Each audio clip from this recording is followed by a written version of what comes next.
જય અવધૂત. નવનાથ ધામની પાવન ભૂમિ પર બિરાજમાન બ્રહ્મલીન પરમ પૂજ્ય સદગુરુ શ્રી સાની દાદાના ચરણોમાં મારા સાષ્ટાંગ દંડવત પ્રણામ. પરમ પૂજ્ય શ્રી સાની દાદાના સેવા સંકલ્પોને સાકાર કરી ધૃતિમાન નાથ સંપ્રદાયની જધાને આકાશ તરફ ઊંચી લહેરાવનારા ધ્યેય સંકલ્પ સિદ્ધ વિશ્વવંદનીય પરમ પૂજ્ય શ્રી છોટે દાદાના ચરણોમાં મારા કોટી કોટી નમન. પરમ પૂજ્ય શ્રી છોટે દાદાના તરફથી સૌ નાથ ભક્તો માટે નવા વર્ષનો સંદેશો પ્રકાશિત થઈ ચૂક્યો છે.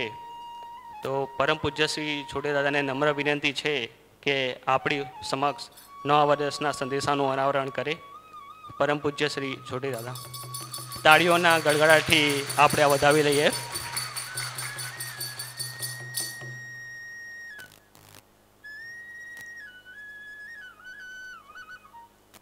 ખૂબ ખૂબ ધન્યવાદ. નવા વર્ષનો સંદેશો પ્રિન્ટ સ્વરૂપે પૂજાના સ્ટોલ પર ઉપસ્થિત છે. તો સર્વનાથ ભક્તોને નમ્ર વિનંતી તે ત્યાંથી મેળવી લો. આજના ડિજિટલ માધ્યમમાં પ્રિન્ટને એટલું મહત્ત્વ નથી, પરંતુ આવા વિશેષ સંદેશાને પ્રિન્ટ સ્વરૂપે પોતાની પાસે સંગ્રહવો જોઈએ અને રાખવો જોઈએ. અને મને વિશ્વાસ છે કે જીવનમાં ક્યારેક બી તમને કોઈ નવા કાર્યની શરૂઆત કરવી હોય તો આવો સંદેશો એક નવું જોમ આપશે. 5/11/2021 શુક્રવારને રોજ આપણે નવું વર્ષ ઉજવીશું. નવા વર્ષનું પ્રવચન આપ સૌ યુટ્યુબ અને ફેસબુકના માધ્યમથી રાત્રે 8 વાગ્યે લાઈવ નિહાળી શકશો. તો એ વાતની સૌ કોઈ ધ્યાન લે. નવા વર્ષના દિવસે સવારે 10 વાગ્યાથી પૂજ્ય છોટેદાસશ્રીના દર્શન માટે આપ આવી શકશો. તો આ વસ્તુ ખાસ ધ્યાનમાં લે. સવારે 10 વાગ્યાથી દર્શન અને પ્રવચન રાત્રે 8 વાગે યુટ્યુબ અને ફેસબુક પર લાઈવ. હવે નવનાથ ધામમાં આજનો ભંડારો ઈલાબેન સુરેશભાઈ ગામિત લીમડદા તરફથી છે. તો પૂજ્યશ્રીની કૃપા એમના પર સદા વરસતી રહે એ જ પ્રાર્થના. નવનાથ ધામના અન્ન ક્ષેત્રે યોગદાન આવ્યું છે. પન્નાબેન સંદીપભાઈ પટેલ પારડી 80 કિલો ચોખા, ઇન્દુબેન બારોટ ફળવેલ 5 કિલો ખાંડ, અરવિંદભાઈ પટેલ ઉચ્છલ 1 તેલનો ડબ્બો, બલ્લુભાઈ ચૌધરી વ્યારા 1 તેલનો ડબ્બો 10 કિલો ખાંડ, સમીરભાઈ નટવરભાઈ પટેલ પૂણા કુંભારિયા 35 મણ ખાંડ, એમિશભાઈ પ્રવીણભાઈ પટેલ પૂણા કુંભારિયા 30 મણ ખાંડ. ખૂબ ખૂબ ધન્યવાદ. પૂજ્યશ્રીને એ જ પ્રાર્થના કે પૂજ્યશ્રીની કૃપા સદા તમારા પર વરસતી રહે. હવે આજના પાવન દિને પરમ પૂજ્ય છોટેદાસને નમ્ર વિનંતી છે કે એમની વિચાર ગંગા પ્રવાહિત કરે. જય અવધૂત.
નમસ્તે સુમહામાયે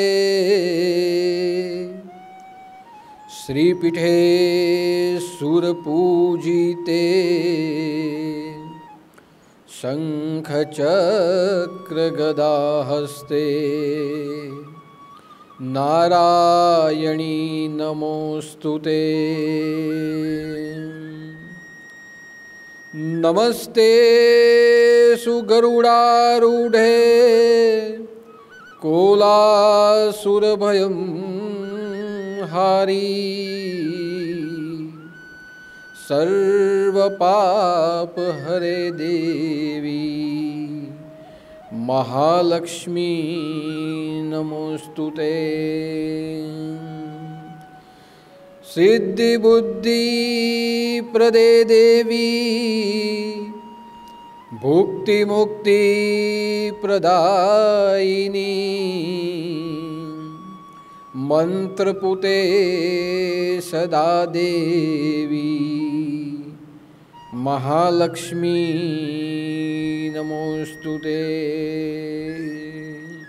अवधूत चिंतन श्री गुरुदेव दत्त सद्गुरुदेव की जय। नवनाथ चिंतन श्री गुरुदेव दत्त अलख निरंजन। आदेश आदेश आदेश।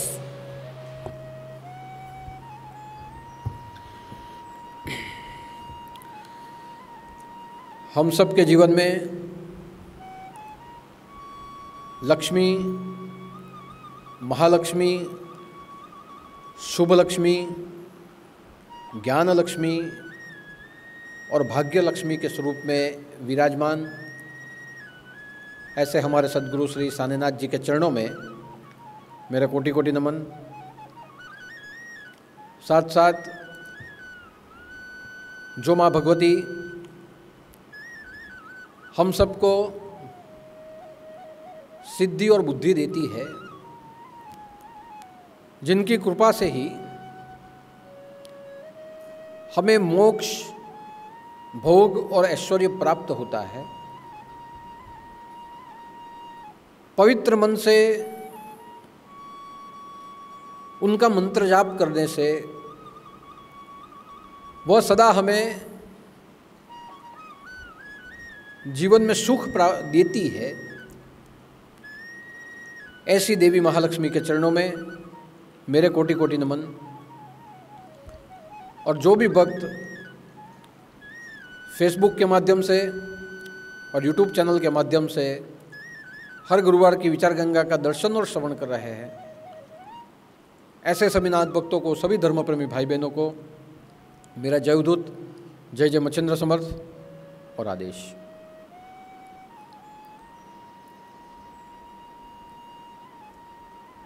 मानव शब्द से मानवी शब्द अस्तित्व में आया है। और मानवी कौन है? जो अपने मन के अधीन होके जीवन में कार्य करता है, वह मानवी है। इसलिए यह समस्त सृष्टि के ऊपर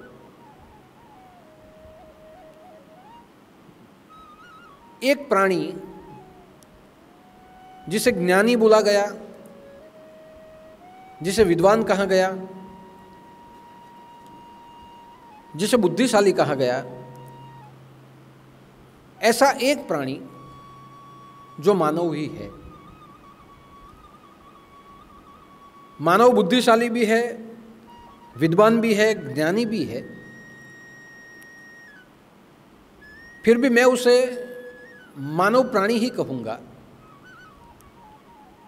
और मानव प्राणी कहने का मेरा तात्पर्य यही है कि हमें बुद्धि मिली है, ज्ञान मिला है, हम विद्वान भी हुए हैं, फिर भी अभी भी हमारा जीवन हम प्राणियों की तरह ही जी रहे हैं। और प्राणियों की तरह जीवन जीना, उसका एक ही कारण है कि हम मानवी हैं। अगर हम मनुष्य बन जाए तो स्वाभाविक है कि प्राणियों से उच्च कोटि का हम जीवन जिएंगे। लेकिन जब तक हम हमारे मन के अधीन चलेंगे, मन की गति के पीछे पीछे चलेंगे, या मन जहाँ जाएगा वहीं हम जाएंगे, मन जहाँ बैठेगा वहीं हम निवास कर लेंगे, मन को जो पसंद आएगा उसमें हम आसक्त हो जाएंगे, तो हम सभी मानवीय प्राणी के समान ही है। क्योंकि मन हमारे पास होता है, वैसा ही मन पशुओं के पास भी होता है। हमारे पास मन है, मन जहाँ जाए, जैसी गति करे, उसी के पीछे हम जाते हैं। ठीक वैसे भी पशु भी उसके मन में जो आए वही क्रियाएं पशु करता है। तो जो मानवी है वो मन की गति के अधीन चलता है। और इसलिए आपने देखा होगा कि हमारे पूरे जीवन का एक तंत्र बना हुआ है, हमारे पूरे जीवन की एक सिस्टम बनी हुई है कि जो हम मन से सोचते हैं वही हम बोलते हैं, जो हम बोलते हैं वही हम करते हैं, और जो हम करते हैं वही हम भुगतते हैं।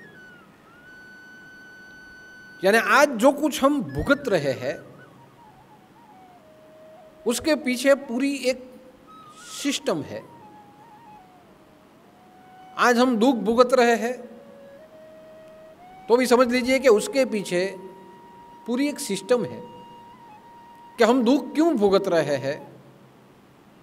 हमने शरीर से कुछ किया है, हमने शरीर से क्या किया है, जो हमने बोला है। हमने क्या बोला है?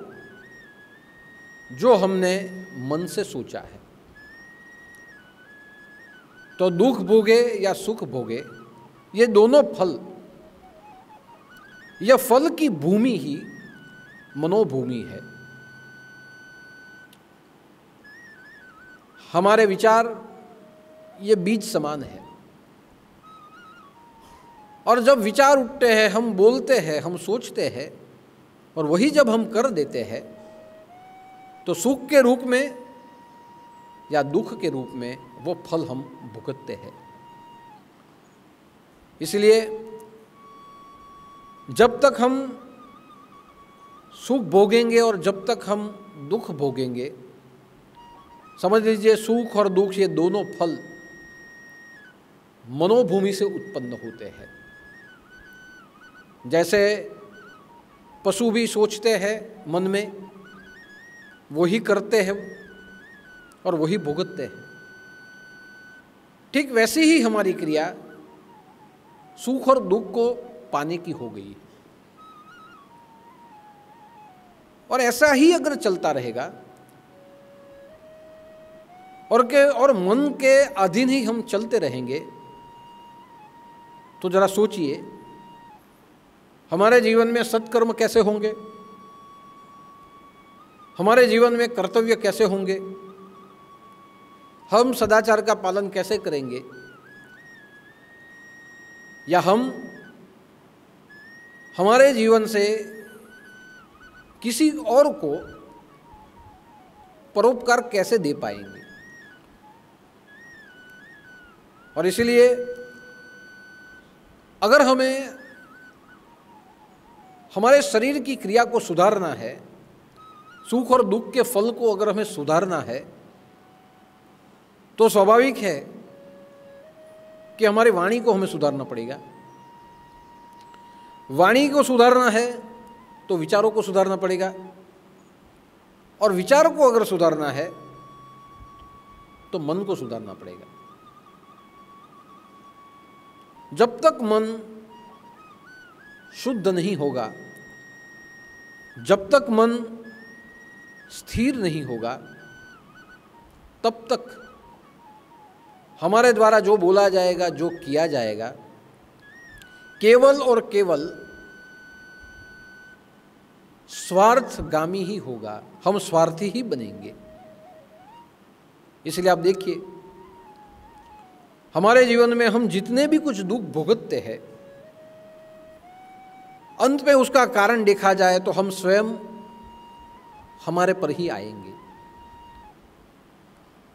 आज हमारे बच्चों के द्वारा हमें दुख मिलता है, हमारे संतान हमें पूछते नहीं। हमने जो कुछ कमाया है, कई संतान ऐसे हैं जो हमारी संपत्ति को किसी और मार्ग पे जाके उसका दुरुपयोग कर रहे हैं, या हमारे घर में अशांति का वातावरण है, उसे अगर हम सोचेंगे तो कारणभूत हम खुद ही होंगे और अंत में हम एक ही कहेंगे कि मैंने मेरे संतानों को सब कुछ दिया मगर संस्कार नहीं दिए। जब वो बड़ा हो रहा था, जब वो गलती कर रहा था, जब वो उसकी मनमानी करता था, तभी शायद उसको मैंने समझा दिया होता तो आज ये सब मुझे भुगतना नहीं पड़ता। यानी अंत में अगर विश्लेषण करें तो आज जो हम दुख भुगत रहे हैं उसके कारणभूत हम स्वयं हैं। आज जो हम सुख भुगत रहे हैं उसके कारणभूत भी हम स्वयं हैं कि हमने पुरुषार्थ किया, भौतिक जगत में हमने संघर्ष किया, भौतिक सुखों को प्राप्त करने के लिए हमने हमारा लक्ष्य रखा और साधनों के रूप में सुख भी भुगत रहे हैं। उसके कारणभूत भी हम स्वयं ही हैं। लेकिन सुख और दुख तो हम भुगतते हैं, क्या कभी सुख और दुख के ऊपर उठते हुए हमने सत्कर्म के लिए सोचा है? सुख और दुख से ऊपर उठ के हमने कभी सदाचार के बारे में सोचा है? क्योंकि हमारा अध्यात्म जगत, हमारी मानवता सत्कर्म में मानती है, सदाचार में मानती है, धर्म का पालन करने में मानती है। और इसीलिए शायद सत्कर्म करने से हमें पुण्य मिलेगा, ऐसा एक प्रलोभन भी हमें दिया गया है, ऐसी एक व्यवस्था भी हमारे लिए की गई है कि पुण्य प्राप्ति के लिए लक्ष्य रखे तो पुण्य तभी मिलेगा जब हम कुछ अच्छा करें। और पाप कर्म को बताती हुई हमारे जीवन में हमें भय भी देती है कि अगर कुछ हमने गलत किया तो हम पाप भोगेंगे। पाप और पुण्य की जो व्यवस्था हुई है शायद हमें सदा सद्मार्ग के ऊपर रखने के लिए हुई है, हम भटक न जाए, इसलिए ये व्यवस्था हमारे लिए की गई है। लेकिन हमें यही सोचना है कि हम मानवी तो है, लेकिन मनुष्य कैसे बने, हमारे मन को हम कैसे सुधारें और हमारे मन को सुधारने के साथ साथ हमारे कर्मों को कैसे सुधारें। तो उसके लिए अगर जरा सोचेंगे तो हम 4 गुरुवार पीछे ही जाएंगे कि ऐसा क्या अभाव है हमारे पास जो हमारा मन अभी भी पवित्र नहीं है। ऐसा क्या अभाव है हमारे पास कि हमारे विचार आज भी केवल और केवल स्वार्थी ही। तो हमारे जीवन में अभाव है श्री का, हमारे जीवन में अभाव है लक्ष्मी का। पहले गुरुवार को मैंने नवरात्र में ही बात की थी कि लक्ष्मी का एक अर्थ होता है पैसा, संपत्ति, धन। जो आए उसका उपयोग खुद के लिए और दूसरों के लिए किया जाए। अगर धन का जीवन में अभाव है तो स्वाभाविक है कि परिस्थिति से हम दरिद्र रहेंगे। यानी धन आवश्यक है धर्म करने के लिए, अपनी इच्छाओं को पूरी करने के लिए और मोक्ष की प्राप्ति के लिए। दूसरा मैंने अर्थ कहा था लक्ष्मी का एक अर्थ होता है शक्ति, लेकिन ऐसी शक्ति जो शक्ति सम्मानजनक हो, जो शक्ति किसी के कल्याण के लिए उपयोग में आए, ऐसी शक्ति। अगर शक्ति सम्मानजनक न हो, किसी के उपयोग में आए, ऐसी न हो, तो शक्ति होने के बाद भी हम शक्तिहीन है। क्योंकि शक्ति भी धर्म के पालन में, अर्थ उपार्जन में, हमारी इच्छा पूरी करने में और मोक्ष प्राप्त कर सके ऐसे कर्म करने में शक्ति की आवश्यकता पड़ती है। दूसरा अर्थ मैंने कहा था, श्री का अर्थ होता है सौंदर्य। ऐसा सौंदर्य जो हमारे पास बाहर नहीं है, लेकिन संस्कारों के रूप में, सद्गुणों के रूप में हमारे भीतर में है। और यही सौंदर्य से हम पूरी दुनिया को अपनी ओर आकर्षित कर सकते हैं, अपनी बना सकते हैं। यही सौंदर्य से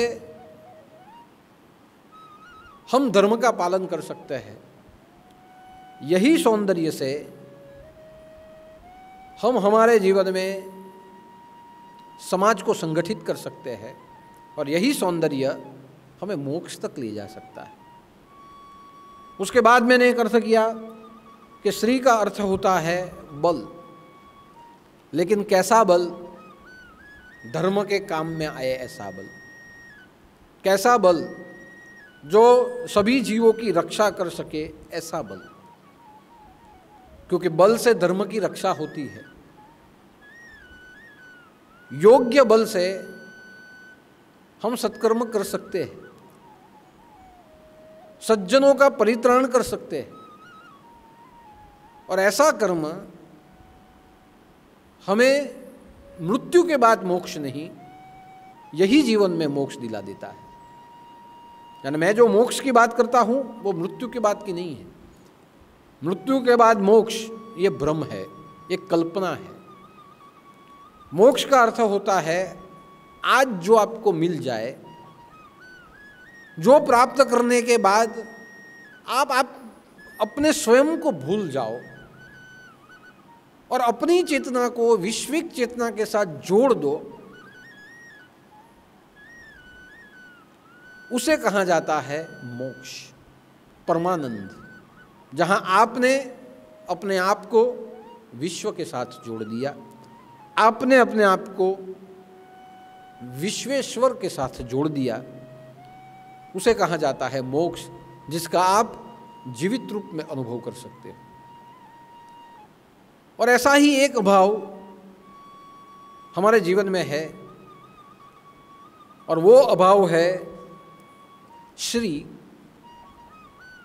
और आज के लिए मैंने श्री का अर्थ किया है बुद्धि।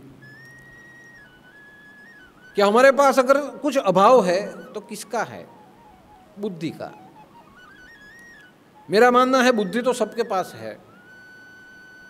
किसी के पास कम है, किसी के पास ज़्यादा है, किसी के पास बहुत ज़्यादा है, किसी के पास है लेकिन कुबुद्धि है। तो बुद्धि सबके पास है। जैसे धन सबके पास होता है, किसी के पास कम, किसी के पास ज़्यादा, किसी के पास बहुत ज़्यादा, किसी के पास होगा अयोग्य धन, अलक्ष्मी। है तो सबके पास, लेकिन उसका कोई प्रमाण नक्की नहीं। शक्ति सबके पास है, अप्रमाणित, ज़्यादा, कम, अच्छी, बुरी। सौंदर्य सबके पास है, लेकिन सर्वगुण संपन्न कोई नहीं है। किसी में 4 गुण अच्छे हैं, किसी में 2 है, किसी में 10 है, किसी में गुण है लेकिन खराब भी है, यानी सौंदर्य है भी, लेकिन ऐसा सौंदर्य जो दूसरों को भी जीवन में दुख दे सकता है। बल हम सबके पास है, ज़्यादा, कम, अच्छा, बुरा। ठीक वैसे ही बुद्धि भी धन है, बुद्धि भी लक्ष्मी है। लेकिन ये सबके पास है, कम ज़्यादा रूप में। लेकिन जिसे हम कहे और जिसे हम माने, क्या सही अर्थ में वही बुद्धि है? हम कुछ ज़्यादा सोचे और कर पाए, उसे हमने बुद्धि मान लिया। व्यवहारिक जगत में जो हमारी सोच है, जिस सोच से हमने हमारे जीवन की भौतिक प्रगति की है, उसी को हमने बुद्धि मान लिया है। लेकिन सही अर्थ में देखा जाए तो बुद्धि का एक अर्थ होता है मति। बुद्धि श्री है, लेकिन बुद्धि के कई स्तर है। जैसे ब्रह्मांड के स्तर है, ओम भुः भुवः भव स्वः मह जन तप सत्यम।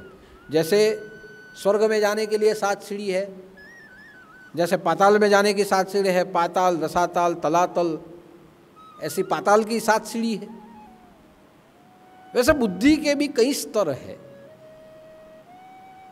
यानी जो हमारे पास जो है वो बुद्धि है, कम ज़्यादा रूप में, जिससे हम व्यवहार कर सकते हैं, जिससे हम किसी को पहचान सकते हैं, जो बोले वो समझ सकते हैं, जो हमने पढ़ा है अपने अर्थ में उसे सोच सकते हैं, हम खा सकते हैं, क्या खाना है, भूख लगी तो खाना खाना है, ये हमारी बुद्धि है।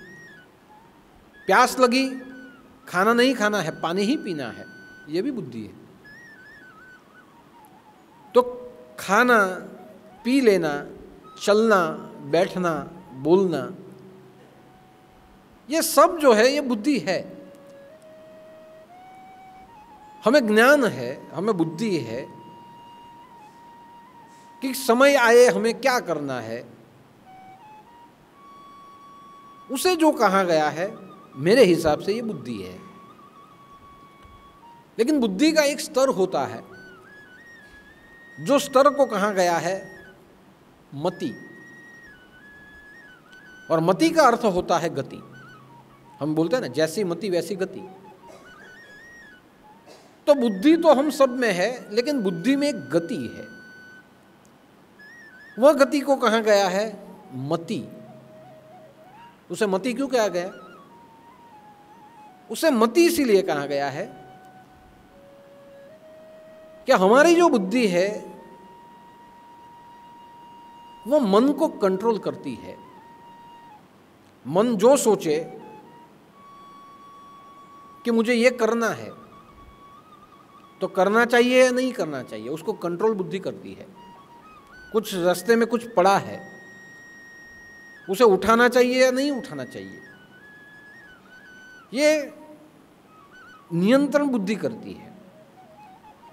जो मैं अगर मैं उठा लूं तो मेरे काम लगेगा या नहीं लगेगा, ये मन का नियंत्रण बुद्धि करती है, क्योंकि वो निश्चयात्मिका है। कुछ ना कुछ निश्चय बुद्धि करेगी। जो मैं उठाऊं मेरे काम में आएगा नहीं आएगा, जो मैं उठा रहा हूं उससे मुझे नुकसान है कि फायदा है। ये जो भी कुछ सोचती है या ये भी कुछ नियंत्रित करती है, जो कुछ निश्चय कर लेती है, वो बुद्धि है। अगर लेना ही है तो कैसे लूं?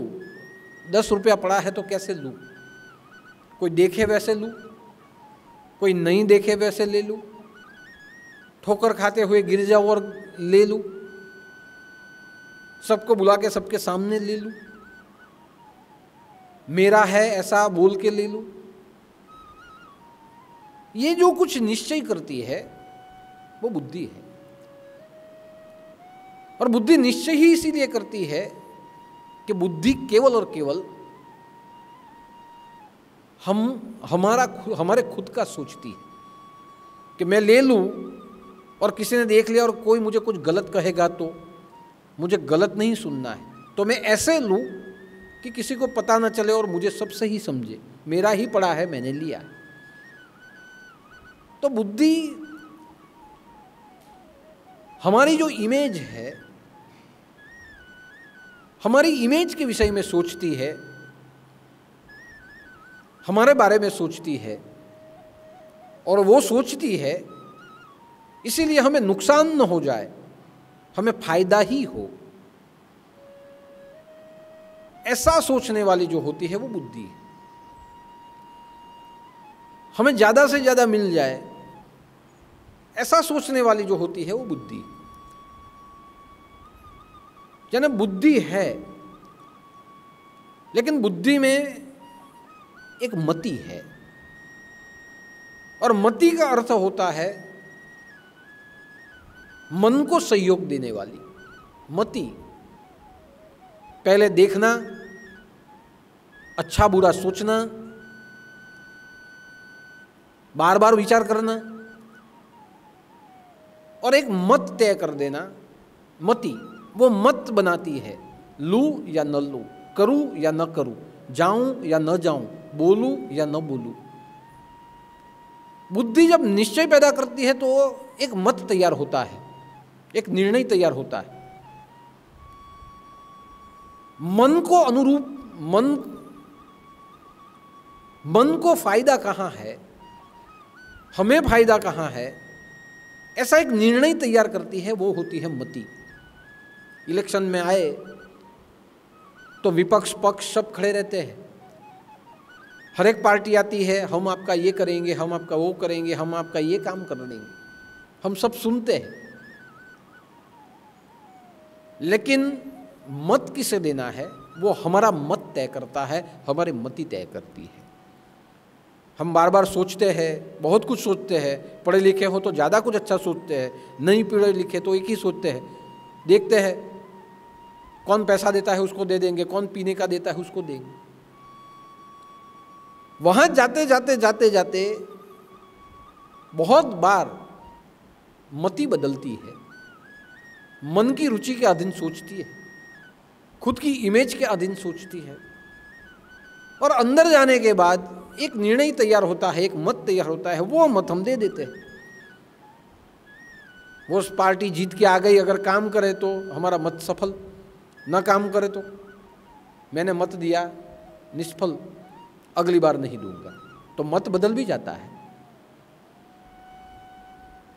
तो बुद्धि की एक गति है, वह गति है मन की गति, मन को कंट्रोल करने की गति। और वह मति जो कंट्रोल करती है उसे कहा जाता है मति। और मति एक मत तैयार करती है, और बाद में जो मत हमारा तैयार होता है, एक निर्णय तैयार होता है, उसके अधीन हम क्रिया करते हैं। ट्रेन पकड़नी है या नहीं पकड़नी है, न आश्रम में जाने के लिए टाइम हो गया है, जाए या न जाए, ट्रेन पकड़े या न पकड़े, वहाँ जाने से फायदा है या नहीं फायदा है, इतने गुरुवार भर लिए फायदा हुआ या नहीं हुआ। तो ये जो कुछ तैयार करती है ये मति है। यानी मन में एक गति है, वह गति का नाम होता है मति। मति केवल और केवल मन का सोचती है, मन को कंट्रोल करने के लिए उसका फायदा कहाँ, उसका नुकसान कहाँ, ये देखती है। लेकिन यह मति सुमति है या कुमति, ये हम नहीं कह सकते, क्योंकि मति भी दो प्रकार की होती है, एक सुमति, एक कुमति। सुमति का अर्थ होता है विद्वान बनना, विद्वत्ता प्राप्त करना, ज्यादा से ज्यादा ज्ञान प्राप्त करना, कुशलता प्राप्त करना, और जो हमने प्राप्त किया है उसका उपयोग सबके लिए करना, या जो हमने प्राप्त किया है वो हमारा सामर्थ्य है, उसे कहा जाता है सुमति। मति का योग्य उपयोग जो कर सके वो सुमति। कि कोई वैज्ञानिक है, सुमति प्राप्त हुई, मति तो है लेकिन सुमति। जिसने विज्ञान में खोज की, और विज्ञान में उसने ऐसी खोज की जिसका फायदा पूरी दुनिया को आज हो रहा है। तो वैज्ञानिक सुमति। कोई कवि अपनी कविता लिखे, उसकी कविता प्रेरणादायी बने, वह कविता को सुनते सुनते हमारे अंदर उत्साह, ऊर्जा, अच्छे सद्गुण हम में प्रवेश करे और हमारे जीवन की दिशा बदले, तो वो कवि जो होता है उसे कहा जाता है सुमति।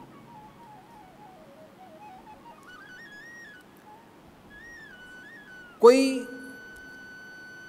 वैज्ञानिक हो, कोई कवि हो, कोई कुशल कारीगर हो जिसका उपयोग पूरी दुनिया को हो, तो वो होती है सुमति, जिसका फायदा पूरी दुनिया को प्राप्त होता है। कोई विद्वान हो तो उसके ज्ञान का फायदा पूरी दुनिया को प्राप्त होता है।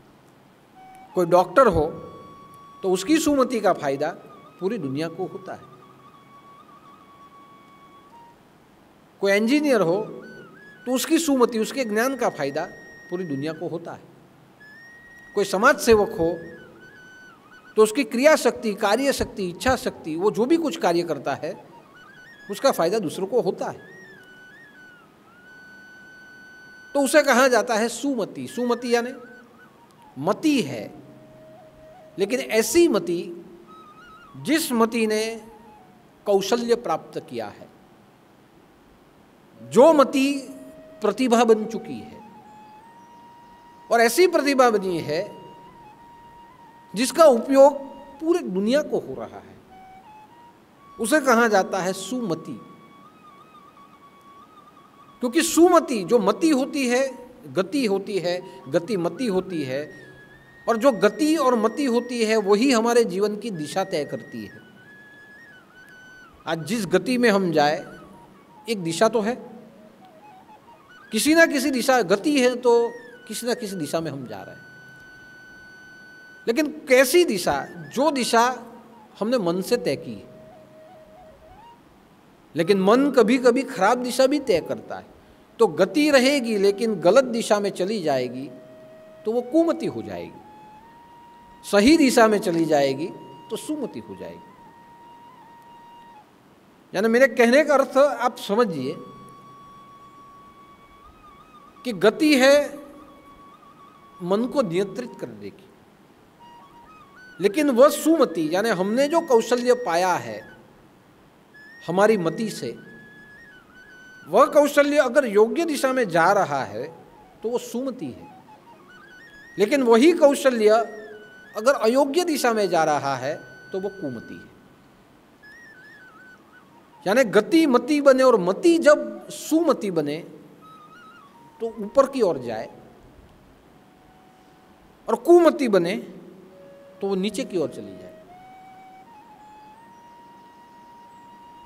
तो सुमति का अर्थ होता है प्रतिभा, सुमति का अर्थ होता है मेघा, जिसे हम मेघा बोलते हैं, सुमेघा। मेधावी है, बुद्धिशाली है। कभी कभी पेपर में आता है कि 10वीं पास हुए इतने 10 मेधावी को सम्मान दिया गया। मेधावी का अर्थ होता है कुशाग्र बुद्धि वाला, लेकिन ऐसी बुद्धि जो कल उठ के समाज के काम आने वाली है, तो उसे कहा गया है मेधावी, जिसकी प्रतिभा पूरी दुनिया को काम लगे। लेकिन सुमति के सामने एक होती है कुमति, जिसके पास कौशल्य है, जिसके पास सामर्थ्य भी है, जो कुशाग्र भी है, लेकिन उसका उपयोग केवल और केवल खुद को होता है, दूसरों के लिए नहीं होता है। उसे कहा गया है कुमति। यानी जब हम हमारा ही विचार करेंगे तो स्वाभाविक है दूसरों का नहीं करेंगे। हम जब हमारे लिए ही सोचेंगे तो दूसरों के लिए नहीं सोचेंगे। जब हम हमारे अस्तित्व के बारे में सोचेंगे तो दूसरों के अस्तित्व को हम दबाएंगे, उसका अतिक्रमण करेंगे। तो वो होती है कुमति, केवल और केवल अपने कौशल्य का उपयोग अपने स्वार्थ के लिए, अपनी भौतिक सुख कामनाओं के लिए, अपनी सुविधाओं के लिए, अपने मौज शौक के लिए। आप कितना भी कमाओ, लेकिन अगर अपने मौज शौक के लिए ही होता है, भोग और नाश में ही होता है, तो समझ लीजिए कि ये कुमति। आपके पास सत्ता आ गई, लेकिन वो सत्ता का उपयोग केवल और केवल अपने बैलेंस बनाने के लिए होता है, अपनी प्रॉपर्टी बढ़ाने के लिए होता है, समाज कल्याण के लिए नहीं होता है, तो ये कुमति है। कुमति जहां आती है वहां दुराचार होता है, दमन। वहां किसी और का खींच लेना, उसे दबा देना, किसी से विरोध करना, लांच रुश्वत लेना, ये कुमति का कारण है। इसे मैं इसीलिए मति, उसके साथ मति में इसीलिए जोड़ता हूं, क्योंकि कुछ गलत करने में भी बुद्धि चाहिए, चोरी करने में भी बुद्धि चाहिए। चोर चोरी करता है, उसके पास बुद्धि है तो ही तो करता है वो, उसके पास मति है तो ही तो वो करता है। जब चोर चोरी करता है हम नहीं पकड़ पाते, 4 बार आएगा, 4 बार देखेगा, एक समय तय करेगा, रात के समय में आएगा, कोई देखे नहीं वैसे वो जाएगा और चोरी करके चला। चोर कभी पकड़ा नहीं जाता है। तो नहीं पकड़े जाना, कैसे चोरी करना, ये भी एक अकल है। चोर हमेशा अकल का उपयोग करता है। तो किसी से लांच लेना वो भी अकल का काम है। पकड़े न जाओ वैसे ले लो, सत्ता का उपयोग करते हुए ले लो। कोई अगर विद्वान है तो अपनी विद्वानता बताते हुए वो पैसा ले सकता है, किसी को अलग मार्ग के ऊपर भ्रमित करते हुए ले सकता है। किसी के पास पैसा कमाने का टैलेंट है, दारू बेच के भी वो पैसा कमा सकता है, किसी का मर्डर करके भी वो पैसा कमा सकता है। तो ये जो भी कुछ करता है उसमें उपयोग बुद्धि का होता है, मति तो होती है। इतने इतने बड़े कौभांड होते हैं, उस समय पे हमें नहीं पता चलता, लेकिन कई साल के बाद जब इन्वेस्टिगेशन चलता है तब उसमें से पता चलता है कि इतने इतने करोड़ों का कौभांड हुआ है, लाखों का कौभांड हुआ है, इतने लाखों रुपये लोगों के रुपये चले गए। बुद्धि का उपयोग तो हुआ है उसमें। तो इसीलिए वो कुमति है। मति तो है, उसका उपयोग तो हुआ है, गति है उसमें, लेकिन ऐसा उपयोग हो गया जिसने दुनिया को बर्बाद कर दिया और खुद भी बर्बाद हो गए। हम तो डूबे सनम, तुम्हें भी डूबेंगे, सबको लेके डूब गए। तो उसका अर्थ क्या हो गया? कुमति, कि केवल और केवल खुद का सोचना, उसमें सबका नुकसान, खुद का नुकसान। लेकिन उसमें भी मति तो चाहिए, वो है कुमति। चोरी करने वाला कभी पकड़ा नहीं जाता, झूठ बोलने वाला कभी पकड़ा नहीं जाता, आपको दगा करने वाला कभी पकड़ा नहीं जाता। आप अपने कौशल्य का उपयोग करते हुए अगर डॉक्टर भी कुछ काम करे, मानो कि किसी की किडनी निकाल दे, वो पकड़ा नहीं जाता। इंजीनियर कुछ ज़्यादा पैसा करके खराब पुल बना दे, अक्ल होशियारी से बनाते हैं, आज के आज पकड़े नहीं जाएंगे। उसकी पुल की क्षमता 50 साल की हो और 5 साल में ख़त्म हो जाए, बाद में पता चलेगा इसमें कुछ गड़बड़ है, तब तो पता नहीं चलता है। तो ऐसी जिसमें बुद्धि है उसे मेधावी नहीं कहा जाता, वो प्रतिभाशाली नहीं है, वो सुमति वाला नहीं है, वो कुमति वाला है। इसलिए आप देखिए, रावण के पास भी मति थी, रावण के पास भी बल था, रावण के पास भी सामर्थ्य था, कौशल्य था, विद्वान था, सब कुछ था, लेकिन जो भी था वो कुमति थी। और इसीलिए वो कुमति थी, उसी के कारण, रावण के कारण पूरे समाज को नुकसान था। रावण ने किसी को सुखी नहीं किया, हिरण्यकश्यप ने किसी को सुखी नहीं किया, हिटलर ने किसी को सुखी नहीं किया, सिकंदर ने किसी को सुखी नहीं किया, औरंगजेब ने, मुगलों ने किसी को सुखी नहीं किया। अंग्रेज आए, अंग्रेज ने किसी को सुखी नहीं किया। मति बहुत थी, कुमति थी, अपना सोचने की, अपना स्वार्थ साधने की, अपने भोग विलास की। उसका नुकसान सबको हुआ। लेकिन उसके सामने देखिए, सर आइजैक न्यूटन वैज्ञानिक थे, रामानुजाचार्य गणित शास्त्री थे। ऐसे जितने भी बड़े बड़े हो गए वैज्ञानिक, बाद में रसायन शास्त्री, विज्ञान शास्त्री, गणित शास्त्री, हमारे देश के लिए लड़ने वाले जितने भी क्रांतिकारी या जितने भी सत्याग्रही या ऐसे ऐसे शौर्यशाली बलवान राजा, जिसकी मति का, सुमति का उपयोग पूरी दुनिया को हुआ। लेकिन ये जो कुमति है जिसमें, उनमें भी सब था, लेकिन उनके द्वारा तो नुकसान हुआ। तो उसका एक अर्थ हो गया कि मति तो है, गति है, मति है, सुमति है या कुमति है, ये भी एक बुद्धि का ही एक स्तर है। और सुमति या कुमति जो भी हो, लेकिन उसमें जरूरी है, सुमति में भी जरूरी है और कुमति में भी जरूरी है कि हमारे पास बुद्धि हो, मति हो, सुमति हो या कुमति हो, लेकिन योग्य दिशा में ले जाने के लिए, उसे स्थिर करने के लिए, दिशा में तो वो चली जाए, सही दिशा में भी चली जाए, लेकिन जहां भी जाए वहां वो स्थिर होनी चाहिए। जब दिशा पकड़ ली है, गति तो होती रहेगी, लेकिन वह गति भी नियंत्रित होनी चाहिए, स्थिर गति होनी चाहिए। और वो स्थिर गति आ जाए, उसका एक स्तर है। या कुमति जो हुई है वो पलट के वापस सुमति की ओर आए, तो बुद्धि का और एक स्तर है, जिसे कहा जाता है विवेक बुद्धि। मति, सुमति, कुमति हो, लेकिन उसमें भी विवेक बुद्धि होनी चाहिए। उसमें भी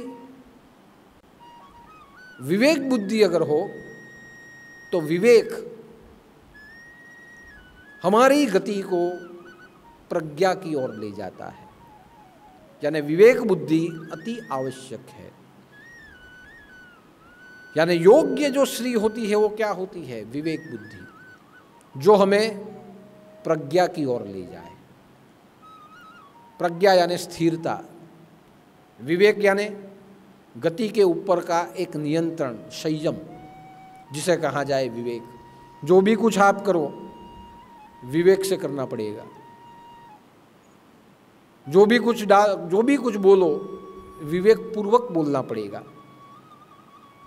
जो भी सोचो विवेक से सोचना पड़ेगा। और विवेक बुद्धि हमें प्रज्ञा की ओर ले जाती है। प्रज्ञा का अर्थ होता है सत्य की ओर ले जाती है। जहाँ सत्य है वहाँ वो ले जाएगी। तो विवेक की गति सत्य की ओर होती है। विवेक और सत्य ये दोनों एक सिक्के की दो बाजू है। जहाँ सत्य होगा वहीं विवेक होगा, या विवेक जहाँ आएगा विवेक सत्य की ओर ही जाएगा। भगवान श्री कृष्ण विवेक बुद्धि, भगवान श्री कृष्ण सोचते तो पांडवों की ओर भी जा सकते थे, कौरवों की ओर भी जा सकते थे। भगवान श्री कृष्ण सोचते तो ये युद्ध से बाहर भी रह सकते थे। विवेक बुद्धि थी उनकी। बुद्धि का यही विवेक था, सही क्या है और गलत क्या है उसे पकड़ लेना। इन दोनों में सच्चा कौन है, सत्य किसके पास, सदाचारी कौन है, सुमति वाला कौन है, उसे पकड़ना। और जो दुराचारी है, दुर्मति वाला है, उसे नष्ट कर देना। तो भगवान ने विवेक बुद्धि का उपयोग किया। दुर्योधन ने भी भगवान को बुलाया था और अर्जुन ने भी बुलाया था।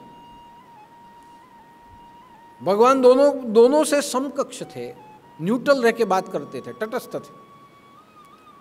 लेकिन जब युद्ध का निर्णय हुआ कि किसके पक्ष में जाना है, तब भगवान ने परीक्षण किया कि अभी भी मैं सोच लूं मुझे कहीं किसकी ओर जाना है, और दोनों को बारी बारी से बुलाया। भगवान सोए थे, दुर्योधन आ गया, आया मगर चरणों की ओर नहीं बैठा, माथे पे बैठा, जहाँ मस्तक रखा था वहाँ बैठा। अर्जुन बाद में आया, अर्जुन चरणों की ओर बैठा। भगवान ने आंखें खोली तो पहली अर्जुन की ओर गई, तो पहले अर्जुन को पूछ लिया कि बोलो अर्जुन तुझे क्या चाहिए, मेरी सेना चाहिए या मैं चाहिए? अर्जुन ने कहा भगवान सेना नहीं आप चाहिए। ठीक है। दुर्योधन ने कहा कि पहले तो मैं आया था फिर भी आपने उसको पूछ लिया, चलो ठीक है अच्छा किया, उसने आपको मांगा, मुझे तो सेना चाहिए। उसे सेना मिल गई।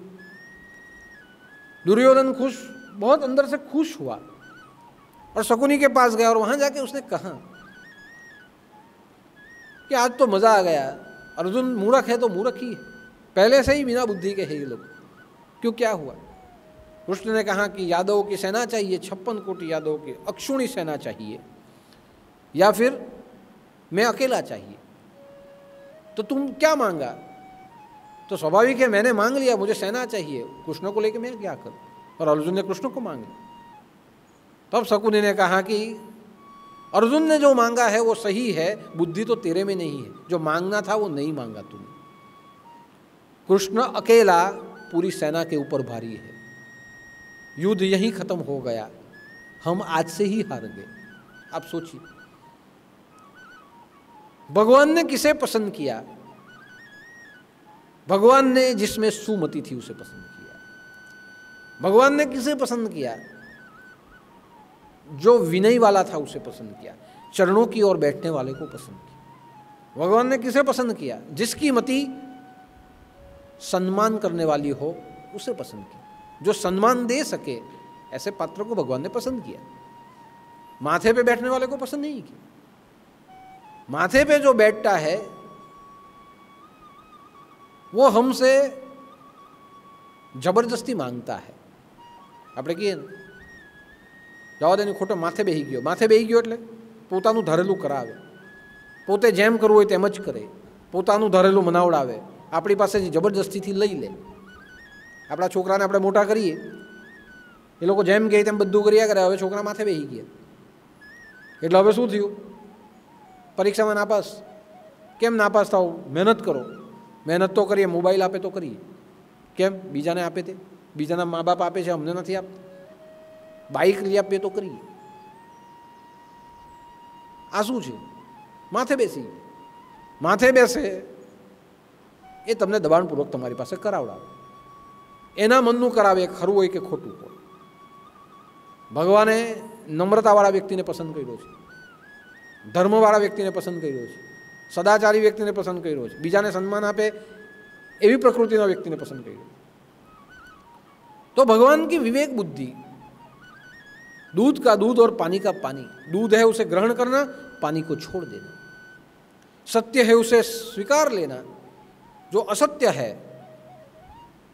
उसका विरोध करना, उसका त्याग कर देना, ये होती है विवेक बुद्धि। आज हमारे पास सब कुछ है लेकिन हमारे पास विवेक नहीं है, यानी पढ़े लिखे कितने भी हो, बोलने का विवेक नहीं। गुरु दरबार में गुरु के पास आओ, विवेक होना चाहिए। गुरु के सामने खड़े रहो, विवेक होना चाहिए। माँ बाप के साथ बातचीत करो, विवेक होना चाहिए। समाज में आप कहीं भी जाओ, किसी से भी बातचीत करो तो आप में विवेक होना चाहिए। आपके पास पैसा हो, विवेक पूर्वक उसका उपयोग होना चाहिए, यानी बोलने में विवेक, विचार करने में विवेक, वर्तन करने में विवेक, प्रत्येक जगह के प्रत्येक जगह में विवेक की जरूरत पड़ेगी। और जहां विवेक होगा वही व्यक्ति सम्मानित हो जाएगा, वही व्यक्ति आगे बढ़ पाएगा। जिसके पास विवेक नहीं है, बोलने का ढंग नहीं, सोचने का ढंग नहीं, काम करने का ढंग नहीं, केवल और केवल उद्धतता है, ऐसा व्यक्ति दुनिया में कहीं नहीं चलेगा, अपयश उसे मिलेगा। इसलिए आप देख सकते हैं कि पूरे महाभारत में जितने भी जो पात्र हैं, जिन्हें दुनिया को जिनके द्वारा दुनिया को फायदा हुआ, उनकी ही गाथा गाई है। ये पूरा जो महाभारत है ये शौर्य गाथा है। जिनके पास प्रतिभा थी उनकी गाथा गाई गई है, और जिनके पास प्रतिभा थी लेकिन वो प्रतिभा केवल और केवल समाज के नुकसान के लिए थी, उनका विरोध भी किया गया है। तो इसी का अर्थ हुआ कि विवेक बुद्धि से हमें हमारे निर्णय लेने हैं। विवेक जो होता है वो दूरदर्शी होता है, आगे का सोचता है। विवेक जो होता है दूरदर्शी गामी होता है। दूर में दुख हो, नजदीक में दुख हो, लेकिन दूर सुख मिलेगा। भविष्य का सोचने वाला जो होता है वो विवेक होता है। आज का नहीं सोचे, कल का जो सोचा जाए। कल हम जो करते हैं उसमें कल हम सुखी होंगे या दुखी, ये जो सोच सकता है ये विवेक है। तो भविष्य का सोचना ये विवेक बुद्धि से होता है। जिसके पास विवेक नहीं है उसका पात्र, उसमें छेद है। कितना भी उसमें पानी आएगा, छेद है, वो धीरे धीरे धीरे चला जाएगा। लेकिन जिसके पास विवेक है उसके पात्र में छेद नहीं है। वो जो कुछ कमाएगा उसका योग्य रूप से संग्रह करेगा और समय आने पे उसका सदुपयोग करेगा। वो होता है विवेकी। एक बार एक महात्मा थे। महात्मा अपने आसन पे बैठे थे। एक नगर सेठ आया। वो नगर सेठ ने महात्मा को कहा कि महात्मा, मेरे ये 3 बेटे हैं, ये तीनों के 3 बेटे हैं, उसका भविष्य देख के बताइए, उसका ज्योतिष देख के बताइए, कल उठ के ये क्या बनेंगे। महात्मा ने कहा कि भाई ज्योतिष तो मैं क्या देखूं, तो नहीं, आप में ब्रह्म ज्ञान है, आप तो त्रिकाल ज्ञानी है, इसका भविष्य बताइए, मेरे बच्चे कल उठ के क्या बनेंगे। महात्मा ने सोचा, इधर उधर देखा। अपने बाजू में टोकरी थी, वो टोकरी में 3 केले थे। तीनों बच्चों को एक एक केला दिया। लो बेटा प्रसाद खाओ, बाद में बात करेंगे, और दूसरी बातों में लग गए। प्रसाद दिया। पहला जो था उसने केला खाया और छिलका रास्ते के फेंक दिया। दूसरा जो था उसने केला खाया, कचरा पेटी में डाल दिया। तीसरा जो था उसने केला खाया लेकिन केले का छिलका था वो गाय को खिला दिया। थोड़ी समय बाद हुआ, नगर सेठ ने वापस महात्मा को पूछा कि महात्मा बताइए, मेरे बच्चों का भविष्य क्या है, कल उठ के क्या बनेंगे। महात्मा ने कहा, क्या बनना है? क्यों क्या बनना है? ये जो पहला है जिसने केला खाया रास्ते पे फेंक दिया, ये जो आपका लड़का है ये दुराचारी बनेगा क्योंकि रास्ते के ऊपर कचरा फेंका है। ये जो दूसरा है कचरा पेटी में डाला है, समझदार बनेगा। और ये जो तीसरा है उसने केला खाया है लेकिन छिलका गाय को खिलाया है, तो समझ लेना ये जो है विद्वान बनेगा। ये तीनों के 3 के भविष्य। तो ये आपने कैसे बताया? इनके लक्षण से बताया। जो खाता है लेकिन कचरा फेंकता है दूसरों के लिए, वो नुकसान करता है। इसको कंट्रोल में आज ही ले लेना। ये समझदार है, जहां है वहां ही रखना। ये विद्वान है, उसे और आगे ले जाना, क्योंकि केला खाया लेकिन छिलका खिलाया है, गाय को भी खिलाया है, दूसरों का पेट भरना ये जानता है, विद्वान बनेगा। देखिए आप, ये होता है विवेक। विवेक दूर का सोचता है। महात्मा ने तीनों को देखते हुए, तीनों को वर्तन को देखते हुए कुंडली नहीं देखी, ज्योतिष नहीं देखा, कौन सा ग्रह किसमें है ये नहीं देखा। कल उठ के क्या करेंगे, क्या होगा, कलेक्टर बनेगा, डॉक्टर बनेगा, ट्रैक्टर बनेगा, किसी ने नहीं देखा। लेकिन विवेक, तीनों के लक्षण विवेक से पहचान लिया और विवेक भविष्य देखता है। ये ज्ञानी बनेगा, ये समझदार बनेगा, दुराचारी बनेगा। ये मैंने 3 बता दिए, आज से समझ लेना इनके भविष्य को कैसे आगे ले जाना है। यही काम जीवन में सद्गुरु करते हैं, गुरु करते हैं। गुरु कोई भविष्य नहीं देखते, कोई कुंडली नहीं देखते। कुंडली ही देख के बताना है तो वो गुरु कैसा होता है, वो तो ज्योतिष हो जाएगा। आपका शरीर देख के ही बताना है तो वो डॉक्टर या वैद्य हो जाएगा। कितना जिएगा शरीर देख के बताएगा, रोग देख के बताएगा, वो वैद्य हो जाएगा। कुंडली देख के बताएगा, ज्योतिष हो जाएगा। तंत्र मंत्र करके बताएगा, वो तांत्रिक हो जाएगा। गुरु तो इन सबसे ऊपर है। जो गुरु जो ऊपर है, तो गुरु क्या करता है? गुरु अपने विवेक से बताता है, और गुरु का विवेक होता है उसकी तीसरी दृष्टि। विवेक से वो बताता है, आपके भाव लक्षण से बता देता है, आपके बोलने चालने से बता देता है इसका भविष्य क्या है। और जैसा वो बताता है या जैसा सोच लेता है, उसी दिशा में धीरे धीरे धीरे उसको सुमति की ओर ले जाने का प्रयत्न गुरु करते हैं। इसीलिए गुरुकुल बने थे। गुरुकुल क्यों बने थे? कि गुरु के शरण में हमारे बच्चों को छोड़ देंगे, सुमति और मेधावी बनेंगे, दुनिया को काम लगेंगे। क्योंकि गुरु के हाथ में ही होता है कि जो मेरे पास आया है उसको मैं अपने विवेक से, उसकी प्रतिभा को मैं कैसे विकसित करूं और दुनिया के काम में दे दूं, उसके सत्य के रास्ते के ओर उसके चलाऊं। ये गुरु के पास होता है। तो जो जिसमें विवेक होता है, विवेक भविष्य का सोचता है।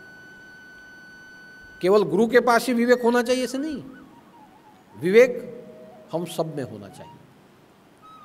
आप गुरु दरबार में आओ तो कैसे आया जाए, ये विवेक हम सब में होना चाहिए।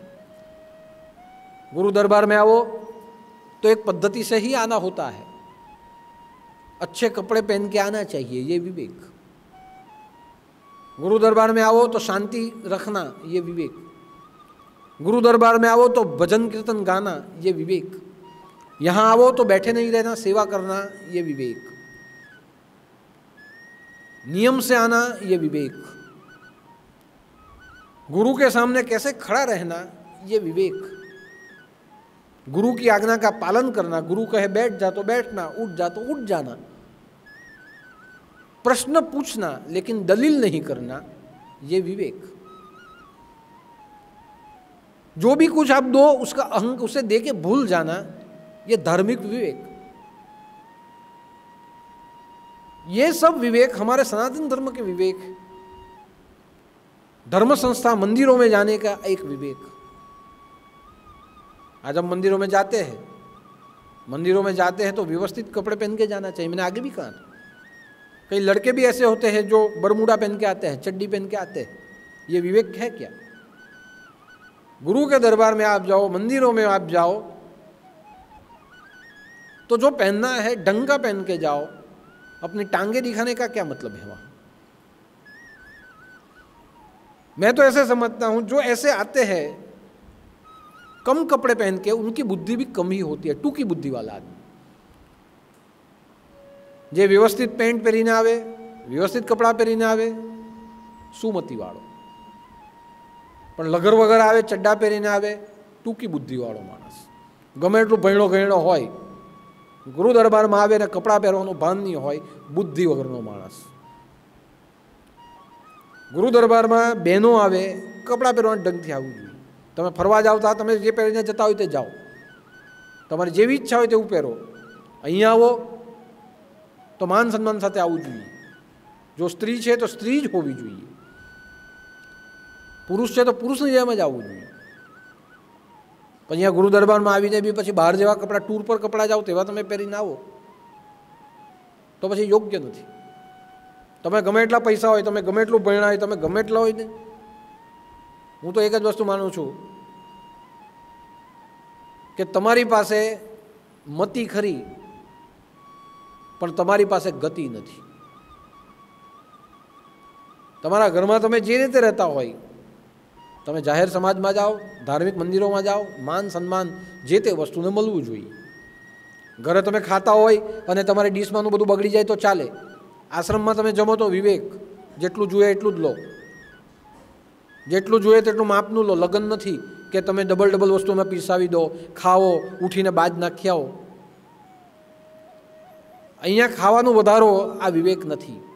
विवेक એટલે मापनु लो, माप का लो. जितना भी है प्रसाद है, बिगड़ना नहीं चाहिए. माप में लेना चाहिए, माप में खाना चाहिए. किसी भी वस्तु का बगाड़ न हो, विवेक पूर्वक वस्तु का उपयोग होना चाहिए. आप जो खाना खाते हो उसमें आप जितने दाने बिगाड़ते हो, उतने अगर दाने आपने बचा लिए होते तो किसी और एक आदमी के पेट के लिए वो खाना जाता. ये क्यों नहीं आप सोचते? आपके बच्चे आपके बाजू में बैठते हैं, उनको भी प्रमाण से सिखाओ. जितना माँ बाप खाते हैं उतना ही बच्चों को बच्चे वहाँ लेते हैं. बच्चे बिगाड़ते हैं तो इनके छोकराए बगाड़્યો એમાં હું તે તમારા ઘરે ચાલે ભાઈ, અહીંયા નહીં ચાલે. તમને ગિરનારમાં ગયા હોય તો તમને ખબર છે, કમંડલ કુંડમાં જજો, તમે મને કહેજો. પછી તમે કમંડલ કુંડમાં ગયા, તમે ત્યાં પાણી પણ બગાડે તો તમને ત્યાં સાધુ કહેશે પાણી નહીં બગાડવાનું, આપે તો બધું પૂરું કરજો. આ બધાનો અનુભવ છે. જેટલા જેટલા ગિરનારમાં આવીને કમંડલ કુંડમાં જે ગયા ઉપર હોશિયારી મારીને ખાવા તો બેસી ગયા, પછી બહુ બધું આપ્યું, બધું વધારે. હવે પેલા લોકોએ કીધું ખાઓ ને પૂરું કરો, ગળી જજો, અહીંયા બગાડતા નહીં. કેમ કેમ અમે ઉપર પાણી ચડાવીએ, કેમ કેમ અમે ખાવાનું લાવીએ, પ્રસાદ બગાડશો નહીં. એ બધું આપણે અહીંયા ચાલે. અને આપણે અહીંયા એટલા માટે જ ચાલે કે જે જગ્યા ઉપર આપણે આવીએ છીએ એની માન મર્યાદા આપણી પાસે નથી. તમારા છોકરાઓને બેસાડો તો એટલું જ ખવડાવો, અને છોકરાઓ વધારે તમે ખાઈ જાઓ, વધારવાનું નહીં. अन्न ने पण विवेक. गुरु दरबार में आने के बाद प्रत्येक वस्तु का विवेक होना चाहिए. मैं तो कहता हूँ घर पे भी विवेक होना चाहिए. क्या खाया जाए, कितना खाया जाए, घर पे भी विवेक. सबके साथ वर्तन में भी विवेक. पति पत्नी के बीच में भी विवेक. दोनों एक दूसरे का सम्मान करे, विवेक. अपने पुत्रों के सामने भी विवेक से रहेंगे तो उनमें विवेक उतरेगा. यानी विवेक का एक अर्थ होता है, विवेक यानी बुद्धि की ऐसी स्थिरता, ऐसा संयम जो जीवन में आपको सत्य की ओर ले जाए, उसे कहा जाता है विवेक. और ऐसे विवेक से जो जिएंगे तो मेरा तो मानना है कि वही विवेक हमारे जीवन में गीता का अध्याय हमें प्रज्ञा की ओर ले जाएगा. गीता में अध्याय है ना कि हमारी बुद्धि कैसी होनी चाहिए, तो बुद्धि यानी प्रज्ञा बन जानी चाहिए. प्रज्ञा का अर्थ होता है जैसे कछुआ अपने अंगों को बाहर फैलाए लगता है, लेकिन जैसे उसे पता चले वैसे कुछ कोई आए तो अपने अंग सिकुड़ लेता है. वैसे हमें भी हमारे कार्यों में अपने अंगों को फैला के रखना चाहिए. लेकिन जहाँ हमें ऐसा लगे कि यहाँ अधर्म हो रहा है, यहाँ हमारे जीवन को नुकसान है, यहाँ दुष्कर्म हो रहा है, यहाँ दुराचार हो रहा है, वहीं से अपनी एक्टिविटी खत्म कर डालो. अपने अंगों को सिकुड़ लो, अपनी इंद्रियां वहाँ से अपने भीतर में समा लो. उसे कहा जाता है स्थित प्रज्ञ अवस्था. वो सत्य की ओर ले जाती है. इसीलिए श्री क्या है, तो श्री होती है विवेक. कि हमारे जीवन में हमें विवेक से जीवन जीना चाहिए. हमारे घर में भी हम जितना कमाएं विवेक से उसका उपयोग करना चाहिए. क्या सही है, क्या गलत है. कमाने के लिए निकले तो कैसा कमाए, सही है वो कमाए. दारू वेचीने, ड्रग्स वेचीने, अफीण वेचीने, गुंडागर्दी करीने कमावानी जरूर नहीं. जेटलू भण्या होय तेटलू मेहनत करो, અને મહેનત કરશો ભગવાન તમને સામેથી નોકરી પણ આપશે અને બધું આપશે. પણ અવળી લાઈન પકડીને કમાવાની જરૂર નથી. विवेक से कमाना होगा. तो बुद्धि को जो नियंत्रित, कंट्रोल, संयम में लाता है वो होता है विवेक, और विवेक हमें ले जाता है हमारी प्रज्ञा की ओर। विवेक से हम प्रज्ञा की ओर जाते हैं, और जहाँ विवेक से हम प्रज्ञा की ओर गए, समझ लीजिए कि प्रज्ञा स्वयं प्रज्ञानम ब्रह्म, प्रज्ञा ही ब्रह्म है, प्रज्ञा ही ज्ञान है, प्रज्ञा ही प्रकाश है। और वही प्रकाश हमारे जीवन में हमें सत्य के साथ जोड़ देता है, हमारे जीवन को सार्थक कर देता है, हमारे मन को शुद्ध कर देता है। तो विवेक बुद्धि अतिशय आवश्यक है। ये जीवन में अगर जीना है तो भी विवेक हमें चाहिए। एक बार एक बुद्ध पुरुष का आश्रम था, बुद्ध संप्रदाय का, बुद्ध धर्म का। वहाँ भिक्षुक साधना करते थे, गुरु भी वहाँ बैठे थे। तो एक लड़का आया, अनाथ लड़का था। लड़के ने आके वहाँ कहा कि गुरुदेव, मेरे पास कोई घर बार नहीं है, आपकी शरण में मुझे ले लो। गुरुदेव कहा कि चलो मैं तुम्हें ले लूँ, क्या करोगे तुम? आप जो काम कहेंगे मैं करूँगा। ठीक है, तो क्या कर सकते हो? तो उसने सीधा सीधा कह दिया, मैं अनपढ़ हूँ, अनाथ हूँ, बचपन से कैसे क्या जीना है नहीं सीखा है, मैं पढ़ा लिखा भी नहीं हूँ। आप मुझे जो भी काम देंगे मैं करूँगा। पानी भरने का काम देंगे तो पानी भरूँगा, साफ सफाई का काम देंगे साफ सफाई करूँगा, आपके आश्रम में आप जो काम देंगे वो मैं करूँगा। लेकिन मैं इतना कह दूँ, मैं पढ़ा लिखा नहीं हूँ, तो ऐसा कोई काम मुझे नहीं देना जो मुझे ना आए। पढ़ा लिखा हुई ही नहीं, यानी पढ़े लिखे जो काम करे वैसा मत देना, बाकी जो काम है मैं दे देना, मैं साफ सफाई भी करूँगा। गुरु ने सोचा कि बच्चा जो भी है बुद्धि वाला है, जो है उसने कह दिया पढ़ा लिखा नहीं। अगर वो चाहता तो गलत भी बोल सकता था, लेकिन उसमें प्रमाद नहीं है, सच्चा है, जो है मन से उसने कह दिया। गुरुदेव ने कहा ठीक है, काम तो कल करेंगे, लेकिन तू, तेरी उम्र तो कुछ है नहीं, तो तुझे खेलना आता है? आता है, मैं बहुत खेलता हूँ। क्या खेलते हो? सब कुछ खेलता हूँ। तो ठीक है, तुझे शतरंज खेलना आता है? हाँ आता है। तो ठीक है, काम कल से करेंगे। ये मेरा एक शिष्य है, उसके साथ शतरंज खेल, आज खेल कूद, कल से काम करेंगे। शिष्य को बुलाया, भिक्षुक को, शतरंज खेलने के लिए बैठे दोनों आमने सामने।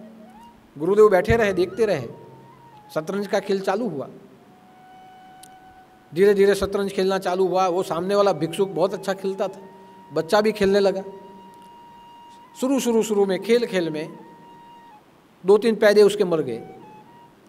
बच्चे को लगा मैं हार जाऊंगा, बराबर ध्यान केंद्रित किया, बराबर चालें चली, और धीरे धीरे सामने वाले के जितने भी शतरंज के जो पैदे थे उनको मारते गया, मोहरे को मारते गया, जीत के समीप पहुंच गया। अभी जो भिक्षुक जो खेल रहा था वो भी विद्वान था, वो हारने पे आ गया। हारने पे आया, उसको ऐसे लगा कि ये बच्चा मुझे हरा देगा, अब मैं क्या करूंगा।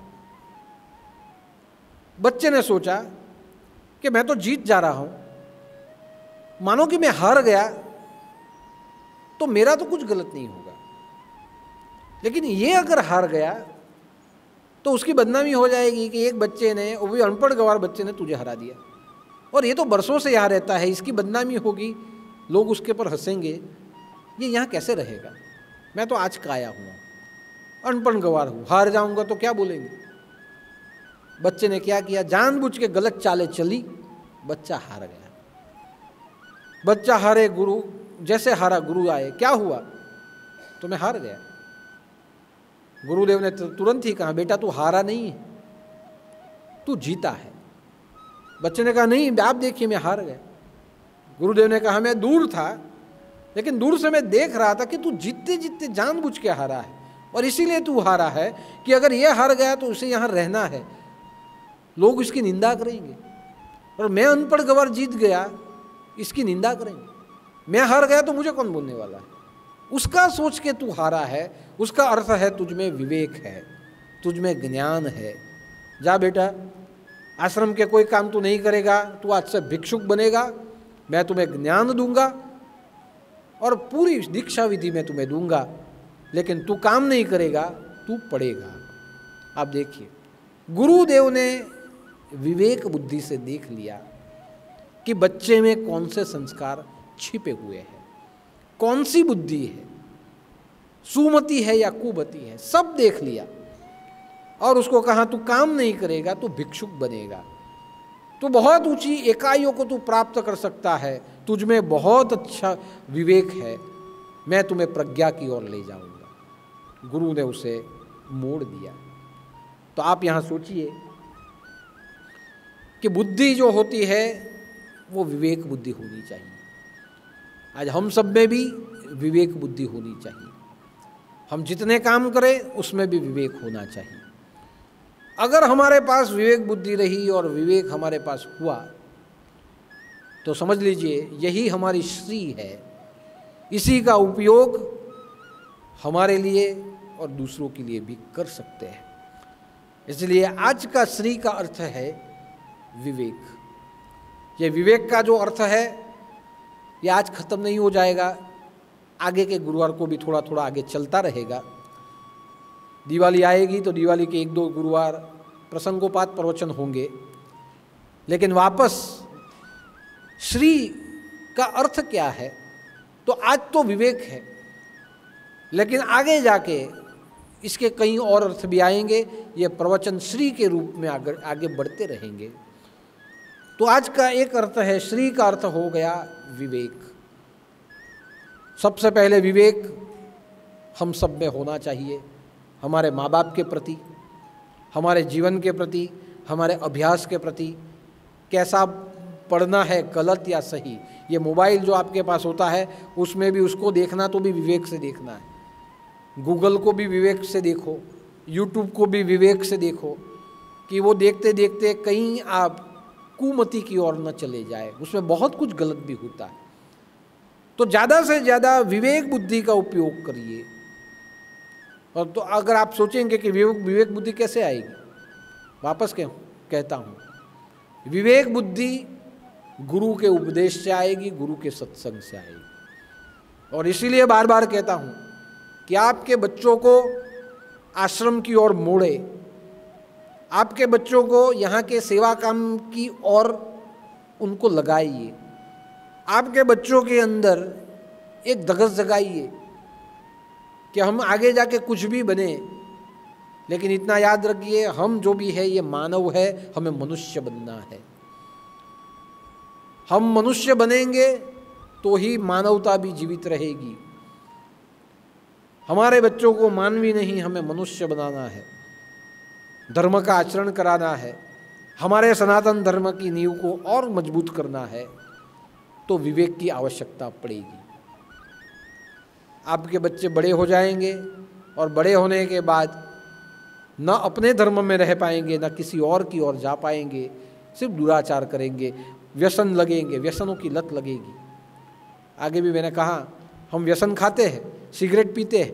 देखिए आप सिगरेट पीते हैं, लेकिन सिगरेट के रैपर के ऊपर लिखा हुआ होता है कि ये सिगरेट आपके स्वास्थ्य के लिए हानिकारी है, तो लिखा हुआ होता है, फिर भी उसका अर्थ क्या? विनाशकाले विपरीत बुद्धि। बुद्धि तो है कुमति, लिखा हुआ होता है फिर भी लेते हैं और जीवन को नुकसान करते हैं, तो ये विनाशकाले विपरीत बुद्धि। तो पढ़ लिख के बड़े हो जाए लेकिन गलत लत की ओर चले जाएंगे तो विनाश हो जाएगा।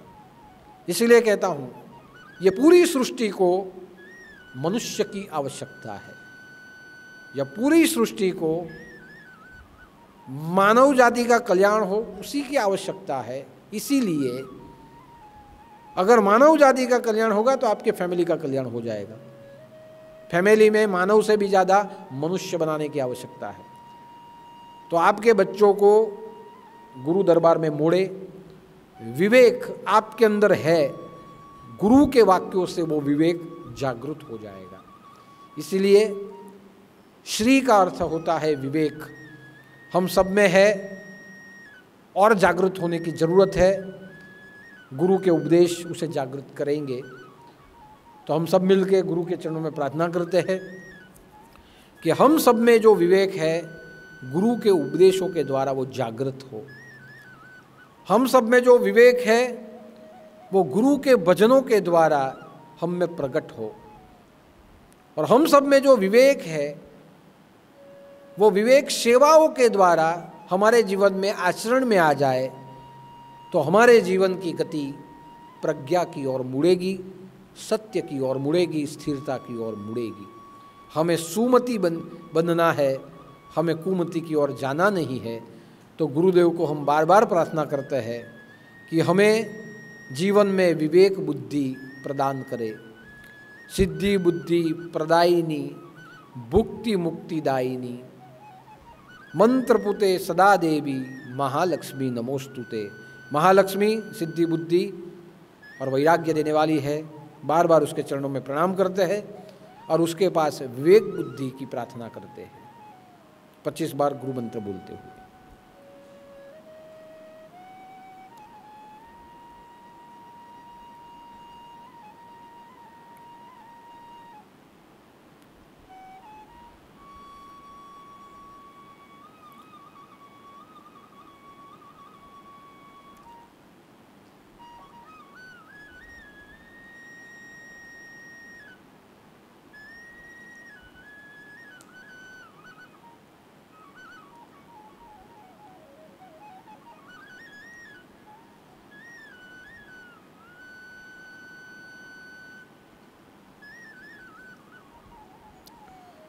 गोरक्ष झालंधर चरपटाश्च अड़वंगा मच्छेंद्रराज चौरंगी रेवाणक भर्तुहरि संज्ञा भूम्या बभुर नवनाथ सिद्धः।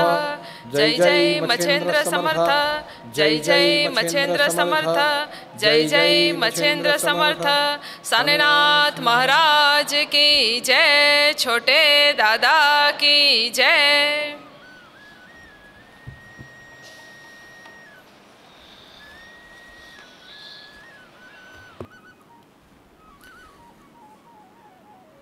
આજનો ભંડારો ઈલાબેન સુરેશભાઈ ગામિત લીમરડા તરફથી છે। ભંડારાના મહાપ્રસાદમાં દાળ ભાત, રીંગણ બટાકાનું શાક, ઘઉંનો શીરો, મરચાંનું અઠાણું અને પાપડીનું ફરસાણ છે। તો આજનો ભંડારો એમના પરિવાર તરફથી છે। પરમાત્માને પ્રાર્થના કરું કે ભરપૂર તંદુરસ્તી, સમૃદ્ધિ અને જીવનમાં સંપત્તિ પ્રાપ્ત થાય અને આવા કાર્યની પાછળ એમના જીવનનો સદુપયોગ થાય એ પ્રાર્થના કરું છું। બીજી બાબત મહત્ત્વની છે કે આવતો ગુરુવાર એ મારા ખ્યાલથી લક્ષ્મી પૂજનનો ગુરુવાર છે અને શુક્રવારે 5 તારીખે નવું વર્ષ આવે છે। તો આવતો ગુરુવાર આપણો જે રીતે ચાલે છે તે રીતે ચાલશે, પણ 5 તારીખના નવા વર્ષના દિવસે બધાને માટે દર્શનની છૂટ છે। એક જ દિવસ છે નવા વર્ષનો, બધાએ એમાં જ આવીને દર્શન કરી જવાના। પેલે વર્ષે 2 દિવસ રાખેલા, આ વર્ષે ફક્ત શુક્રવારનો દિવસ। શુક્રવારના દિવસે સવારે 10 વાગ્યાથી અહીંયાથી દર્શન ચાલુ થઈ જશે। જેણે પણ દર્શને આવવું હોય તે સવારે 10 વાગ્યાથી દર્શને આવી શકે। પ્રોટોકોલ પ્રમાણે માસ્ક પહેરીને, ડિસ્ટન્સ રાખીને, સેનેટાઇઝ થઈને જ અહીંયા દર્શન માટે આવવાનું। અહીંયા તમે દર્શન કરો એટલે અહીંયા ભોજનની વ્યવસ્થા રાખી છે। જેવા દર્શન થાય તેવો મહાપ્રસાદ લો અને લઈને ફટાફટ પોતાના કામમાં તમે ઉપડી જઈ શકો છો। એટલે નવા વર્ષના દિવસે પ્રવચનની કોઈ વ્યવસ્થા નથી, બધા દર્શન કરવાના, મહાપ્રસાદ લેવાનો। શુક્રવારે 5 તારીખે રાતના 8 વાગે યુટ્યુબ ઉપરથી તમે પ્રવચન સાંભળી શકશો। તો પ્રવચન તમારે ઘરેથી જ સાંભળવાનું, પણ દર્શન માટે સવારે 10 વાગે આવવાની છૂટ છે। તો જેમ બને તેમ આવો અને આવીને ફટાફટ દર્શન કરીને મહાપ્રસાદ લઈને તમારા કાર્યમાં ઉપડી શકો। 10 વાગ્યાથી અહીંયા શુક્રવારે દર્શનની શરૂઆત થઈ જશે। તો આવજો। ગુરુવાર લક્ષ્મી પૂજનનો, ગુરુવારના દર્શન એ જૂના વર્ષના દર્શન અને શુક્રવારના દર્શન એ નવા વર્ષના દર્શન। તમે મારા કરજો, હું તમારા કરી લેવા, અને દૂરથી જ આપણે દર્શન કરીને બધા એકબીજાને સાલ મુબારક કરશું। જે વર્ષ ગયું તેને આવજો કરી દેવું, જેવું ગયું તેવું.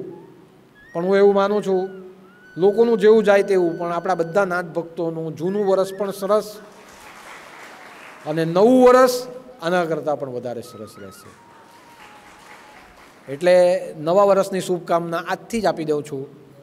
બધાનું જૂનું વરસ જેવું ગયું હોય તેવું પણ સારું ગયું છે એવું મારા મનથી માનીને શુભેચ્છા આપું છું. હજુ 8 દાડા બાકી છે, કંઈ આમ તેમ હોય તો સારું થઈ જાય, ચિંતા નહીં કરતા. પણ નવું વર્ષ આના કરતાં પણ સમૃદ્ધિમાં જશે એવી પરમાત્માને પ્રાર્થના કરું. તો દરેક જણા નવા વર્ષનો દિવસ ધ્યાનમાં રાખે.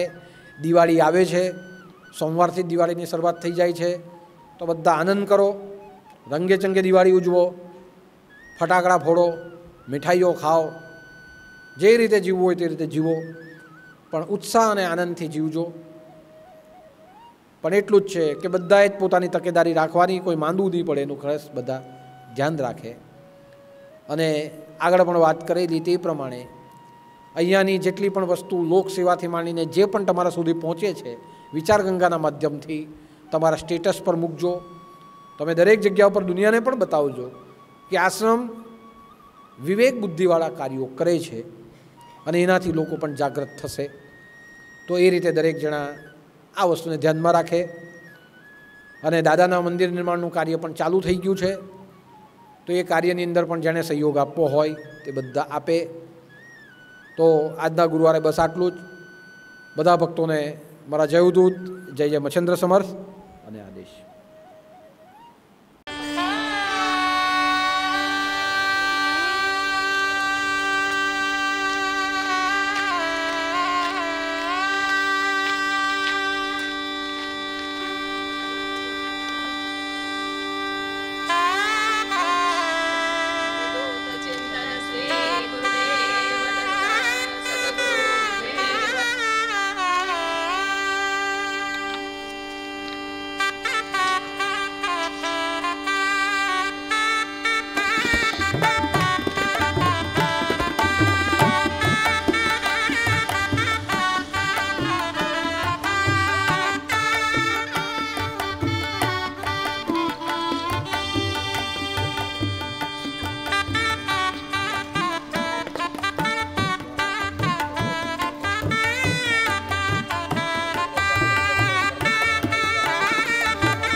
राजा की जय, एक बार छोटे राजा की जय, नाथ पान अमर रहे, प्रभात की जय। પૂજ્ય ગુરુદેવના મંદિરનો અગ્નિખૂણાની અંદર શિલાન્યાસ આપણે કર્યો છે. એક શિલાન્યાસ ભૂમિની નીચે પ્રથમ પથ્થર મૂકીને કર્યો. આજે બીજો શિલાન્યાસ અગ્નિખૂણાની અંદર શિલા સ્થાપન કરીને આપણે કર્યો છે. હવે આજથી આ શિલા અહીંયા સ્થાપન થઈ ગઈ અને આજના મુહૂર્તથી હવે મંદિર નિર્માણનું કાર્ય બધું શરૂ થશે. આ વાસ્તુનો પથ્થર થઈ ગયો અને વાસ્તુના પથ્થરથી હવે આ બીજા બધા પથ્થરો ઉપર ઉચકવાના ચાલુ થાય છે. તો આપણે ગુરુવારના દિવસે યોગાનું યોગ આ મુહૂર્ત આપણને પ્રાપ્ત થયું છે અને આપણે બધાએ જ આજે આ લાભ લીધો છે. તો આપણે બધા જ ગુરુદેવના ચરણોમાં પ્રાર્થના કરીએ છીએ કે આ સમાધિ મંદિરનું નિર્માણ જલ્દીથી જલ્દી શરૂ થાય અને કોઈ પણ પ્રકારના વિઘ્ન વગર આ કાર્ય પૂરું થાય. આ મંદિરનું સ્થાન, સમાધિ સ્થાન, નવનાથની મૂર્તિ, મા ભગવતીની મૂર્તિ, દત્તાત્રેય ભગવાનની મૂર્તિ, હનુમાનજી અને આદિનાથની મૂર્તિ એવી રીતે અહીંયા સ્થપાઈ અને ગોરક્ષનાથ તેમજ નવનાથની મૂર્તિ સ્થપાઈ અને એટલું સ્થાન આ જાગૃત થાય કે આ જાગૃત સ્થાનની ઉર્જા દરેક ભક્તજનોના જીવનમાં પ્રાપ્ત થાય. આ સ્થાનની અંદર અખંડુણાની પણ આપણે સ્થાપના કરીએ કે જે અખંડુણાની ચેતના આપણા બધાના જીવનને પ્રગતિ કરવા માટે અને જીવનના દુઃખો દૂર કરવા માટે હંમેશા સક્રિય રહેશે. અને આ એવું આપણું એક શ્રદ્ધાનું કેન્દ્ર બનશે કે જે પણ બધા ભક્તો જ્યાંથી પણ યાદ કરે દાદાના મંદિરની ધજા, દાદાના મંદિરનો ઘુમ્મટ અને મંદિરની સમાધિની અંદરના તમામ દેવતા એ બધાને હાજરા હજુર સ્વયંભૂ રીતે જાગૃત રીતે બધાના જીવનમાં સહયોગ આપતા રહેશે, બધાને સમૃદ્ધિ આપતા રહેશે. એવા ભાવાર્થથી બહુજન હિતાય અને બહુજન સુખાયના ભાવ સાથે આપણે આજથી આ કાર્યનું એક શ્રી ગણેશ અહીંયાથી આપણે કરીએ છીએ અને આપણા સૌને વિશ્વાસ છે કે આ કાર્ય જલ્દીથી જલ્દી ગુરુદેવની કૃપાથી પૂર્ણ થશે. તો આપણે બધા જ ગુરુદેવના ચરણોમાં માથું નમાવીએ અને ભગવાનને પ્રાર્થના કરીએ કે દરેકને આ સાનિધ્ય પ્રાપ્ત થાય.